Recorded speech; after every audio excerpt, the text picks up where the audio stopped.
Hello everyone. तो कैसे हैं आप लोग। चलिए स्टार्ट करते हैं हम इस वीडियो को। आज इस वीडियो में कवर करने जा रहे हैं दो टॉपिक। पहला लेवल्स ऑफ मैनेजमेंट और दूसरा फंक्शंस ऑफ मैनेजमेंट। तो सबसे पहले हम लेवल्स ऑफ मैनेजमेंट की बात करते हैं। What are the levels. देखिए, लेवल्स का मतलब ये होता है कुछ सीक्वेंस, कुछ हिरार्की। मतलब पूरी ऑर्गेनाइजेशन को कुछ सर्टेन लेवल्स में डिवाइड कर दिया गया है, कुछ सर्टेन पार्ट्स में डिवाइड कर दिया गया है, वही लेवल्स कहलाते हैं। मतलब कहने का ये है कि सिंपल सी भाषा में बताता हूँ आपको। एक ऑर्गेनाइजेशन के अंदर जितने भी बंदे हैं उनको उनकी पावर के हिसाब से उनकी पावर के हिसाब से डिवाइड कर दिया गया है। तो वो कुछ लेवल्स बन जाते हैं। जिसके पास ज़्यादा पावर होगी वो सबसे ऊपर वाले बंदे होंगे, जो क्रूशियल होंगे, जो बहुत इंपॉर्टेंट बंदे होंगे ऑर्गेनाइजेशन के अंदर। जिनके पास उससे थोड़ी कम पावर होगी उनको हम थोड़े से डाउन वाले लेवल में रख देते हैं, और जिनके पास थोड़ी बहुत पावर होगी उनको हम लोअर वाले लेवल में रख देते हैं। इस तरीके से हमने पूरी ऑर्गेनाइजेशन को 3 लेवल में डिवाइड कर रखा है, that is top level, middle level and lower level. अब हम इसको एक एक कर डीपली पढ़ने जा रहे हैं कि टॉप लेवल में कौन कौन बंदे आते हैं और उनका काम क्या होता है। ऐसे ही मिडिल में और ऐसे ही लोअर में हम तीनों को करेंगे। तो सबसे पहले हम देखते हैं कि टॉप लेवल मैनेजमेंट में कौन कौन बंदे आते हैं और टॉप लेवल मैनेजमेंट बंदों का क्या काम होता है, किसी ऑर्गेनाइजेशन में वो क्या क्या काम परफॉर्म करते हैं। इसमें देखिए बहुत ध्यान से करना, क्योंकि इसकी केस स्टडी आने की बहुत ज़्यादा उम्मीद है इस बार। तो प्लीज़ इसको बहुत ध्यान से करना। चलिए हम टॉप लेवल मैनेजमेंट पे आते हैं। टॉप लेवल मैनेजमेंट में क्या होता है, हमारे माइंड में एक बात सेट हो गई है कि जो मैनेजमेंट होता है ये मैनेजमेंट तो बस टॉप लेवल ही वाले करते होंगे, और तो बंदे बेचारे फालतू मक्खी मारने आए हैं वहाँ पर। ऐसा नहीं है, मैनेजमेंट हर लेवल पे होता है। टॉप लेवल पे क्या होता है वो यहाँ पर दिखाऊंगा, अगले लेवल में जो मैनेजमेंट होता है वो मिडिल वाले पे दिखाऊंगा। चलिए पहले टॉप लेवल मैनेजमेंट पे आते हैं। इसके अंदर senior most executive of the organisation, मतलब ऑर्गेनाइजेशन के वो होते हैं ना पालन पोषण करने वाले, ऑर्गेनाइजेशन के पालनहार, ऑर्गेनाइजेशन के बॉसेस, या फिर बिल्कुल सिंपल सी लैंग्वेज में, बिल्कुल देसी लैंग्वेज में ऑर्गेनाइजेशन के मालिक लोग कहते हैं ना, मालिक वो मालिक लोग जो हैं वो टॉप लेवल मैनेजमेंट में आते हैं। तो वो मालिक लोग कौन कौन होते हैं, उनके ये नाम है भाई। Chairman, board of directors, managing directors, और भाई general manager, president, vice president, chief executive officer, chief finance officer, chief operating officer.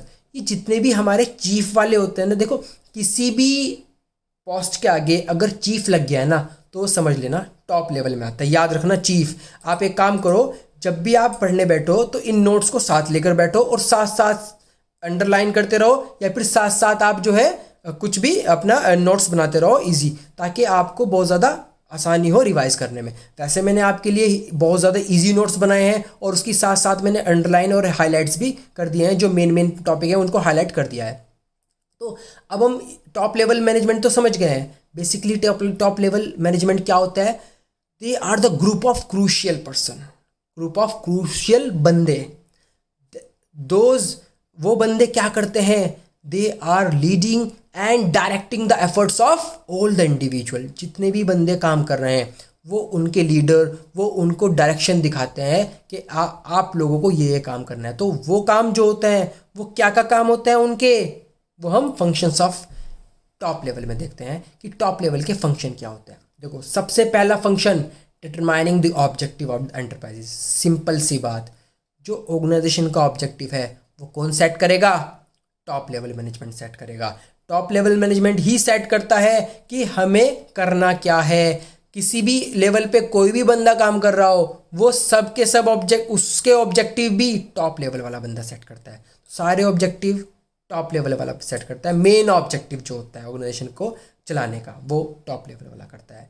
Next, framing of plans and policies. Framing of plans and policies, organisation के अंदर जो planning करता है ना, planning आप लोग बहुत प्लानिंग करते हो है ना, तो वही प्लानिंग कौन करता है, टॉप लेवल। वो अलग बात है आप किसी और चीज़ की प्लानिंग करते हो, और वो ऑर्गेनाइजेशनल प्लानिंग करता है कि ऑर्गेनाइजेशन को कैसे अच्छे से चलाया जाए, कैसे ग्रोथ की जाए, कैसे हम अपने एम्प्लॉयज़ का डेवलपमेंट किया जाए। तो ये सब कुछ प्लानिंग करता है टॉप लेवल मैनेजमेंट। और सारी पॉलिसीज़ फ्रेम आउट करता है। पॉलिसीज़ मीन्स कि जितनी भी जनरल गाइडलाइंस होती है, जितनी भी काम को करने का तरीका या फिर काम को करने के लिए कुछ रूल्स एंड रेगुलेशन छोटे मोटे वो पॉलिसीज़ में आते हैं, वो सब कुछ कौन सेट करता है? वो टॉप लेवल मैनेजमेंट सेट करता है। और क्या करता है? Organising activities to be perform by persons working at middle level. जो मिडिल लेवल पे काम करते हैं उनको, उनके लिए सारी एक्टिविटीज़ को ऑर्गेनाइज टॉप लेवल करता है। Assembling of the resources such as finance का अरेंजमेंट करता है, पैसा लाता है, पैसा लगवाता है, पैसा कहाँ पर लगवाता है और इन्वेस्ट करता है, और जितना भी पैसों का अरेंजमेंट करता है वो सब टॉप लेवल मैनेजर करता है। Next, responsible for welfare and survival of the organisation. अगर एक ऑर्गेनाइजेशन के अंदर कोई भी बंदा खुश नहीं है, अगर एक ऑर्गेनाइजेशन के अंदर एक ऑर्गेनाइजेशन बहुत अच्छी फ्लॉरिश नहीं कर रही है, बहुत ज़्यादा फूल फल नहीं रही है, तो कहीं ना कहीं टॉप लेवल मैनेजमेंट में कोई गड़बड़ी हो रही है। तो इस वजह से सर्वाइवल और welfare of the organisation is depends on the top level management. And the last one is analyse business environment and its implication. Business में जो चेंजेस होते रहते हैं वो टॉप लेवल मैनेजमेंट एनालाइज करता है और उस चेंजेस के हिसाब से अपने प्लान को, अपनी पॉलिसीज़ को चेंज कर देता है। ये टॉप लेवल मैनेजमेंट के सब काम होता है। These are the functions. तो आप होपफुली ये तो समझ गए होंगे कि ये क्या क्या काम करता है टॉप लेवल मैनेजर। अब हम आते हैं अगले लेवल पर, that is middle level. Middle level में कौन कौन बंदे आते हैं और उनका क्या काम होता है ये देखते हैं। ये आपके लिए मैंने हाईलाइट कर दिया एक वर्ड, जो मेन वर्ड है, याद रखना इस वर्ड को, डिपार्टमेंटल हेड। देखो, this level of management consist of departmental head. एक ऑर्गेनाइजेशन के अंदर बहुत सारे डिपार्टमेंट होते हैं। एग्जाम्पल देता हूँ, purchase department, sales department, marketing department, advertisement department, और आपका एचआर डिपार्टमेंट, फाइनेंस डिपार्टमेंट, बहुत सारे डिपार्टमेंट होते हैं। किसी भी डिपार्टमेंट का हेड मिडिल लेवल में आएगा। कोई भी डिपार्टमेंट हो, departmental heads are on middle level, ठीक है। सच एज देखो, purchase department head, sales department head, finance manager, ये सब कुछ, मार्केटिंग मैनेजर, ये सब कुछ कहाँ पर आता है? देखो, प्लांट सुपरिटेंडेंट कौन होता है? किसी एक डिवीजन, कोई भी आपकी ऑर्गेनाइजेशन है और उस ऑर्गेनाइजेशन में ने कोई एक डिवीजन लगा रखी है, उस डिवीजन का हेड भी मिडिल लेवल में आएगा। याद रखना, मिडिल में कौन आएगा? सारे डिपार्टमेंटल हेड, सारे डिविजनल हेड मिडिल लेवल में आएंगे। देखो, people of this group are responsible for executing the plans and policies. ये वाली लाइन जो है ना, ये responsible for executing the plans and policies अपने पास लिख लो और अपने पास याद रख लो। यही आपको लिख कर आनी है जब भी आपके क्वेश्चन आएगा मिडिल लेवल का, कि ये लोग जो प्लान टॉप लेवल वाले बनाते हैं, जो पॉलिसीज टॉप लेवल वाले बनाते हैं, उन प्लान को एग्जीक्यूट मिडिल वाला करता है। मिडिल वाले are the responsible for the execution, उनको इम्प्लीमेंट करता है बेसिकली प्लान्स को। जितने भी प्लान्स बने हुए हैं सबका इम्प्लीमेंटेशन मिडिल लेवल पे होता है। चलिए, they act as a linking pin between the top and lower. जो टॉप लेवल में है और जो लोअर वाले में है, उनके बीच में जो यहाँ पर मिडिल लेवल में है वो लिंक करता है। टॉप लेवल वाले की बात मिडिल में पहुँचाता है। तो ये भी एक फंक्शन हो गया मिडिल लेवल का। तो इसके काम देखते हैं जल्दी कि भाई काम क्या होता है। बहुत ईजी है। देखो, मिडिल लेवल वाला क्या काम करता है? सबसे पहले interpretation of policies frame by top management. Top management जो पॉलिसीज बनाता है उसको इंटरप्रिएट करता है। इंटरप्रिएट मीन्स उसको लागू करता है, एक्चुअल में वर्किंग में लाता है। तो वो मिडिल लेवल का काम होता है। Organising of activities of the department, अपने डिपार्टमेंट की सारी एक्टिविटीज को ऑर्गेनाइज मिडिल लेवल वाला करता है। फॉर एग्जाम्पल, परचेज डिपार्टमेंट है। अब परचेज डिपार्टमेंट को जहाँ से भी परचेज करनी है, सारा रॉ मटेरियल अरेंज करना है, वो सारी एक्टिविटीज़ को कौन प्लान करेगा? मिडिल लेवल वाला करेगा। इस वजह से ये मिडिल लेवल मैनेजमेंट हो गया। तो next one is finding out of recruitment. देखो, सबसे इंपॉर्टेंट काम है ये थर्ड वाला मिडिल लेवल वाले का। फाइंडिंग ऑफ द मतलब रिक्रूटमेंट करता है, सिलेक्टिंग करता है and appointing the required employees for their department. Department के लिए, डिपार्टमेंट का क्या करता है? वो सिलेक्शन करता है, डिपार्टमेंट में लोगों को रखता है, डिपार्टमेंट में लोगों को स्टाफिंग करता है। तो ये स्टाफिंग करना मिडिल लेवल का काम होता है, याद रखिएगा बिल्कुल। Next is motivating the person to perform their best ability. जाहिर सी बात है, जो बंदे काम करने के पक्ष में नहीं होते वो या फिर आलसी होते हैं, उनको टाइम टू टाइम मोटिवेट भी करता है मिडिल लेवल वाला। Next one is it also sends important reports and other important data to top level management. सारा डेटा टॉप लेवल मैनेजमेंट को पहुंचाता है। क्यों?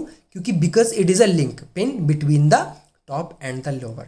लोअर वालों की सजेशंस कहाँ पर पहुंचाएगा? टॉप लेवल पे पहुंचाएगा, मिडिल लेवल वाला। तो ये आप मिडिल लेवल वाले समझ गए होंगे कौन कौन आते हैं। डिपार्टमेंटल हेड्स आते हैं और इनके काम ये होते हैं। सबसे मेन काम मिडिल वाले का स्टाफिंग करना भी होता है। चलिए अब हम आते हैं लोअर लेवल पे। लोअर लेवल के 3 नाम हैं। पहला नाम है supervisory level, next is operational level और आपको तीसरा पता है लोअर लेवल। तो हम सुपरवाइजरी लेवल से पता लग जाता है कि इसके अंदर कौन कौन लोग आते होंगे। इसके अंदर सुपरवाइजर्स, देखते हैं कौन कौन आते हैं। देखिए this level consist of super, देखो सबसे पहले है सुपरवाइजर्स, सुपरिटेंडेंट, फोरमैन, सुपरमैन, ही मैन है ना, आयरन मैन, जितने भी मैन है ना, मैन, ये सारे मैन आएंगे यहाँ पर, ठीक है, वुमेन नहीं आएगी यहाँ पर, ऐसा नहीं है। जितने भी मिडिल से नीचे, मतलब जितने भी डिपार्टमेंट्स होते हैं, डिपार्टमेंट के अंदर कुछ अलग एक्टिविटी और फर्दर एक्टिविटीज़ डिवाइडेड होती है जो वर्कर के बेसिकली ऊपर होते हैं। वर्कर किसी भी डिपार्टमेंट, किसी भी लेवल में नहीं आते, याद रखिएगा। वर्कर्स का कोई लेवल नहीं है, सबसे पहले टॉप लेवल है, फिर मिडिल है, फिर लोअर है, लोअर के नीचे वर्कर काम करते हैं। अब तो सुपरवाइजर में कौन आते हैं? सुपरवाइजरी लेवल में सुपरवाइजर्स जो होते हैं, सुपरिटेंडेंट्स होते हैं, फोरमैन सब डिपार्टमेंट एग्जीक्यूटिव होते हैं, क्लर्क्स वगैरह जो होते हैं हमारे, वो सुपरवाइजरी लेवल में आते हैं। तो और ये करते क्या है? देयर अथॉरिटी इज लिमिटेड, जाहिर सी बात है उनकी बहुत कम पावर होती है। अथॉरिटी को भी पावर से समझो आप। अब मैं आपको डीपली समझाऊंगा नेक्स्ट चैप्टर में। The quality and quantity of the output, जाहिर सी बात है भाई, ये वाला जो है ना, ये लाइन आप कोट कर सकते हैं अपने एग्जामिनेशन में जब भी क्वेश्चन आए कि the quality and quantity of the output depends upon the efficiency of this level.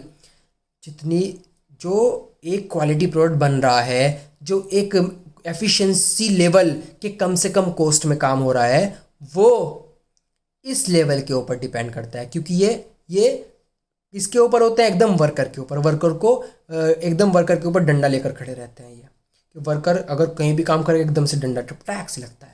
तो ये लोअर लेवल वाले इस वजह से एफिशिएंसी और इफेक्टिवनेस के लिए डिपेंड करते हैं किसी भी ऑर्गेनाइजेशन को फ्लोरिश करने में। चलिए अब इनके काम कर देख लेते हैं भाई, क्या क्या काम करते हैं ये लोग। Functions perform to plan day to day work, भाई जाहिर सी बात है डे टू डे वर्क का भाई एक सिंपल सी बात बताऊं कि जो डेली वर्किंग होती है यही तो प्लान करते हैं कि भाई आज हमें क्या करना है, कल को क्या करना है, परसों को क्या कराना है वर्कर से, ये सब कुछ। Assigning of the job and task to various worker, अलग अलग आदमियों को अलग अलग काम देना, उनकी एबिलिटी के हिसाब से उनको काम देना, ये सुपरवाइजर करता है। Guide and instruct worker for day to day activities, guide करता है उनको, इंस्ट्रक्शंस देता है, जो भी डे टू डे एक्टिविटीज़ होती है उनके लिए सारे गाइडेंस कौन प्रोवाइड करता है? सुपरवाइजरी लेवल वाले बंदे हैं। To maintain discipline among the worker, workers के अंदर डिसिप्लिन, वर्कर लड़े ना। देखो सबसे ज़्यादा लड़ाई वर्क, जितने भी लो होता रहेगा वो ही सबसे ज़्यादा लड़ता रहेगा। तो वर्कर्स के अंदर सबसे ज़्यादा लड़ाई होती है, इसलिए वर्कर्स के अंदर डिसिप्लिन को मेंटेन कौन करता है? लोअर लेवल वाला करता है। Helps in maintaining team spirit, उनके अंदर एक टीम स्पिरिट की भावना जगाता है। Welcome to the suggestions for the better working practices, उनकी सजेशंस लेता है, उनके सजेशंस को वेलकम करता है ताकि वो उनकी सजेशंस को टॉप लेवल तक पहुंचा सके और उनकी कंपनी जो है अच्छे से काम कर सके। They help to solve the grievances of the workers की प्रॉब्लम्स को, वर्कर्स की लड़ाइयों को, वर्कर की डिस्प्यूट्स को सॉल्व करता है ये अपना लोअर लेवल वाला। तो हमने तीनों लेवल देख लिया है। तीनों लेवल में कौन कौन बंदे आते हैं, तीनों लेवल का क्या काम होता है। जो ये काम होता है ना, ये बहुत अच्छे से देख लेना सब लेवल के, क्योंकि इसमें से केस स्टडी बन जाती है हमारी। अभी मैं बताऊंगा, इसकी ट्रिक भी बताऊंगा। देखो अब आपके लिए एक चार्ट बनाया है मैंने, तो चार्ट में क्या है? टॉप लेवल मैनेजमेंट हमारे 2 फंक्शन परफॉर्म करता है, planning and organising. Middle level management हमारा एक फंक्शन परफॉर्म करता है, that is staffing. Lower level management हमारे 2 फंक्शन परफॉर्म करता है, दैट इज डायरेक्टिंग और कंट्रोलिंग। अभी हम ये तीनों फंक्शन को करने जा रहे हैं। अपने तीनों फंक्शन क्या क्या 5 के 5 फंक्शन को करने जा रहे हैं। 3 बोल दिया है मैंने, लेकिन 5 फंक्शन है। 5 के 5 फंक्शन को करने जा रहे हैं कि 5 का फंक्शन क्या क्या होता है। उससे पहले केस स्टडी ट्रिक बहुत अच्छे से आपके लिए डिज़ाइन की है, तो बहुत अच्छे से इसको ज़रा देख लो और इसको याद भी कर लो, ठीक है। और अब ये जो केस स्टडी है ऋषितोष मुखर्जी वाली, अब ये बुक मत खोलना, ठीक है, कभी आप बुक खोल लो। इसका आंसर मुझे आप कमेंट सेक्शन में दोगे। बहुत इजी केस स्टडी दी है मैंने आपको ये, और प्लीज़ इसका आंसर जितने भी बच्चे देख रहे हैं इसका आंसर मुझे सब के सब आंसर नंबर 4 के नाम से कमेंट सेक्शन में जल्दी से मुझे आंसर बताइए। तो अब हम देखते हैं फंक्शंस ऑफ मैनेजमेंट। हम मैनेजमेंट के लेवल देख चुके हैं। अब फंक्शंस देखिए, मैनेजमेंट तो हमने बहुत सारा पढ़ लिया कि मैनेजमेंट ये होता है, मैनेजमेंट वो होता है, मैनेजमेंट बला बला बला। अब मैनेजमेंट के फंक्शन क्या होते हैं, मैनेजमेंट में होता क्या है एग्जैक्टली, मैनेजमेंट काम किस तरह करता है, फिर मैनेजमेंट को हम किस तरीके से करते हैं, वही फंक्शंस होते हैं मैनेजमेंट के। मैनेजमेंट के फंक्शंस के लिए शॉर्ट ट्रिक पोस डीसी, यहाँ पे डीसी को गलत मत ले आना, POS DC. POS DC means देखिए planning, P for planning, O organising, S staffing, D directing and the last one is controlling.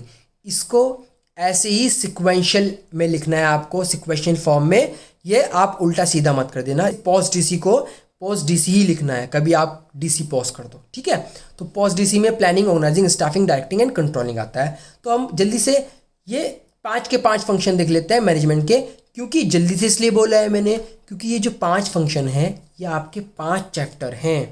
Planning एक चैप्टर पूरा है, उसको पूरे डीपली तभी पढ़ाऊंगा आपको। ऑर्गेनाइजिंग पूरा चैप्टर है, स्टाफिंग भी, ये सारे के सारे चैप्टर हैं। बस हमें ये देखना है कि ये होता क्या है एक्जेक्टली।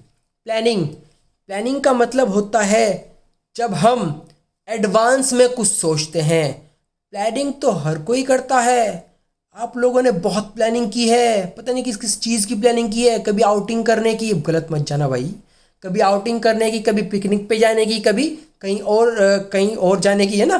तो डेट वगैरह पे भी जाते रहते हैं, तो उसकी भी प्लानिंग बहुत 2-3 दिन से ही होती है। तो ये प्लानिंग जो होती है, planning is thinking in advance what to do, how to do, when to do and who is going to do it.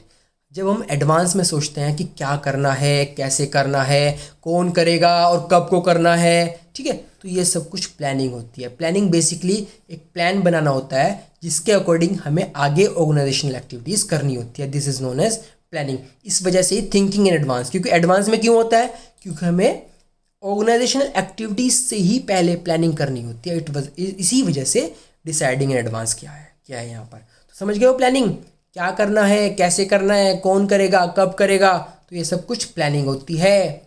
Organising पर आते हैं। Organising is the management function of assigning duties, grouping tasks, establishing authority and allocation of resources required to carry out the specific plan। मतलब simple सी भाषा में, देखो यहाँ पे technical लिखा हुआ है लेकिन थोड़ी सिंपल सी भाषा में बताता हूँ आपको। ऑर्गेनाइज करना, सारी एक्टिविटीज़ को ऑर्गेनाइज करना, और सिंपल कर देता है सारी एक्टिविटीज़ को अरेंज करना। मतलब अरेंज करना मीन्स कि जितने भी रिसोर्सेज हैं, चाहे वो ह्यूमन रिसोर्स हो, चाहे वो फाइनेंशियल रिसोर्स हो, चाहे कुछ कितने भी रिसोर्सेज हैं, उन सब का अरेंजमेंट करना। अथॉरिटी रेस्पॉन्सिबिलिटी रिलेशनशिप सेट करना। ऑर्गेनाइजेशन के अंदर कौन बंदा टॉप पे रहेगा, कौन बंदा मिडिल पे रहेगा, कौन बंदा लोअर पे रहेगा, किस बंदे को कितनी अथॉरिटी होगी, मतलब किस बंदे के हाथ में कितनी पावर होगी, किस बंदे के हाथ में कितनी ड्यूटी होगी, कितनी किसके ऊपर ड्यूटी थोपी जाएगी, ये सब कुछ ऑर्गेनाइजिंग में आता है। तो ऑर्गेनाइजिंग बेसिकली क्या होता है, असाइनिंग ड्यूटीज़। देखिए असाइनिंग ड्यूटीज़, ड्यूटी असाइन करना, किसको क्या काम करना है। ग्रुपिंग टास्क, सारी टास्क, सबकी सब टास्क को एक साथ ग्रुप में कर देना।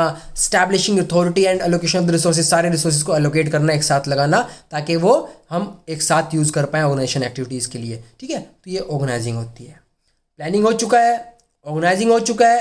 Then third one is staffing. Staffing देखो, आप लोग जब भी कहीं पकड़े जाते हो ना तो एकदम बोल देते हो स्टाफ का बंदा हूँ, टेंशन मत लो। तो वो स्टाफिंग क्या होती है, स्टाफ का बंदा। स्टाफ मतलब किसी भी एक डिपार्टमेंट में जो वर्कर होते हैं वो स्टाफ कहलाता है उसका। तो यही स्टाफिंग का मतलब होता है, डिपार्टमेंट क्रिएट करना। मीन्स बंदों को काम पे रखना, सिंपल सी लैंग्वेज में, कि लोगों को बाहर से काम पर बुलाना या फिर इंटरनल ही उनका प्रमोशन करना, वो सब स्टाफिंग में आता है। देखिए it is a process of finding right person finding the right person for right job having a right qualification. सही आदमी सही जगह पे लगाने को ही स्टाफिंग कहते हैं। अगर आप क्रिकेट खेलते हो और मैंने आपको फुटबॉल दे रखी है 2 साल से, तो आप कभी फुटबॉलर नहीं बन पाओगे। यही स्टाफिंग होती है कि पहले देखना बंदे के अंदर क्या कैपेबिलिटीज़ क्या एबिलिटीज़ हैं, उनको उसके हिसाब से ही उन काम देना और उनको उसके हिसाब से ही काम पे रखना स्टाफिंग होती है। एज सिंपल एज दैट, बहुत सिंपल सी लैंग्वेज में। अब आते हैं डायरेक्टिंग पर। Directing refers to the giving directions. नाम से पता लगा डायरेक्टिंग, जैसे आपको डायरेक्शंस मिलती है ना घर से, डैडी बोलते हैं ये लेकर आओ, मम्मी बोलते हैं वो लेकर आओ, और बीच में लड़ाई हो गई। आप सोचते हो कि पहले डैडी का काम करो, पहले मम्मी का काम करो, है ना। तो डायरेक्टिंग का मतलब होता है giving directions and instructions to the employees. Employees को डायरेक्शन दिखाना, एम्प्लॉयज को गाइड करना, एम्प्लॉयज को इंस्ट्रक्शन देना, या फिर हम कह सकते हैं ऑर्डर देना कि भाई आप ये करो, आप वो करो, आप ये करो। ये सब कुछ डायरेक्टिंग होता है। देखिए, directing refers to giving directions और instructions to the employees by motivating them, supervise the activities of employees, communicating with them। उनकी एक्टिविटी को सुपरवाइज करना, देखना कि भाई काम का अच्छे से कर रहा है नहीं कर रहा है, कम्युनिकेट करना। अगर मैं सिंपल सी भाषा में कहूँ ना, तो directing is telling people what to do and seeing that they do it to the best of their ability. कि उनको बताना कि आपको क्या करना है और फिर उनके ऊपर नज़र रखना कि वो अपनी बेस्ट एबिलिटी से, बेस्ट कैपेबिलिटीज से काम कर रहे हैं या नहीं कर रहे हैं। यही डायरेक्टिंग होती है, बहुत सिंपल सी लैंग्वेज में। अब कंट्रोलिंग, देखो कंट्रोलिंग ऐसा नाम से लग रहा है पता, जैसे आप कंट्रोल कर रहे हो कोई चीज़, है ना। जैसे आप टीवी देखते हो तो टीवी आपके माइंड को कंट्रोल करता है, आप इंस्टा चलाते हो, सोशल मीडिया चलाते हो, वो आपके माइंड को कंट्रोल कर रहा है। तो वो कंट्रोलिंग ये वाला कंट्रोलिंग नहीं है। यहाँ पर कंट्रोल इज़ डिफरेंट। कंट्रोलिंग का मतलब आप सोच रहे हो कि मेरा कंट्रोल हर चीज़ के ऊपर हो जाए, वो वाला कंट्रोल वाला नहीं कह रहा हूँ मैं। Control is something different. Controlling को बहुत ध्यान से समझना। देखो कंट्रोलिंग में क्या होता है, आप मैच करते हो एक्चुअल परफॉर्मेंस को और प्लान परफॉर्मेंस को। मतलब जो आपने प्लानिंग की है, जितनी आपने प्लानिंग की है, क्या एक्चुअल में इतना ही हो जाए। आप अभी प्लानिंग कर रहे हो 95 प्लस की, 98 प्लस की, 99 की मार्क्स की प्लानिंग कर रहे हो आप लोग। एक्चुअल में कितने आएंगे, उसके बीच में मैचअप करना, उसके बीच में बेसिकली बैलेंस करना, यही कंट्रोलिंग होता है। और अगर प्लान परफॉर्मेंस और एक्चुअल परफॉर्मेंस में कोई कमी आ रही है, उनकी डेविएशन ढूंढना और उन डेविएशन को ओवरकम करना और करेक्टिव एक्शन लेना, वही कंट्रोलिंग होता है। देखिए कंट्रोलिंग समझ रहे हो, एग्जाम्पल से समझाता हूँ आपको कि फॉर एग्जाम्पल आपने, ये आपकी प्लानिंग है कि आपको 90 प्लस चाहिए, ठीक है। और यहाँ पर एग्ज़ाम रिजल्ट्स हैं कि एग्ज़ाम में आपके आ गए हैं 80। तो जो इसका आपने प्लानिंग की थी और ये जो एक्चुअल में आया है, इनके बीच में मैच करना ही क्या होता है, कंट्रोलिंग होता है। कि प्लानिंग की थी 90 की, आए हैं एक्चुअल में 80, ऐसा क्यों हुआ है कि हमारी प्लानिंग फेल हो गई है। अब इन कमियों को, इन प्रॉब्लम्स को सॉल्व करना ही कंट्रोलिंग होती है। क्लियर है बात। अब तो अब आपके होपफुली समझ आ चुका होगा कि कंट्रोलिंग किसे कहते हैं। कि देखिए, in this function manager tries to match the actual performance with the planned performance, and if there is no match between both, then manager tries to find out the reason. अगर आपने 90 की तैयारी की है और अगर आपके 90 नहीं आए, तो आप ढूंढते रहिएगा बस कि क्यों नहीं आए, क्योंकि यहाँ पर कोई चांस नहीं है, वहाँ पर चांस है ऑर्गेनाइजेशन के अंदर, अभी आपके पास कोई चांस नहीं है, ठीक है। तो आप होपफुली पोस्ट डीसी का खत्म हो गया है। Post DC means planning, organising, staffing, directing and controlling. तो ये आपके फंक्शंस खत्म हो गए हैं। अब इसको डीपली 5 के 5 चैप्टर में पढ़ने वाले हैं हम आगे अपनी वीडियोस में। तो अब हम केस स्टडी ट्रिक्स लाए हैं आपके लिए। केस स्टडी ट्रिक्स को बहुत अच्छे से देखिए, प्लानिंग की अलग लाया हूँ, ऑर्गेनाइजिंग की अलग, स्टाफिंग की, डायरेक्टिंग की, कंट्रोलिंग की, सारी ट्रिक्स आपके सामने रख दी है मैंने लाकर। अब आप इसको अच्छे से, बहुत अच्छे से रिवाइज कर लेना, ठीक है। तो अब हम इस वीडियो को एंड करते हैं। वीडियो की एंडिंग में आपको मैं बोलूँगा कि अगर आपने अभी तक हमारा चैनल सब्सक्राइब नहीं किया है तो पहले सब्सक्राइब कीजिए, प्रेस द बेल आइकन और ज़्यादा से ज़्यादा शेयर कीजिएगा इस वीडियो को। Thank you.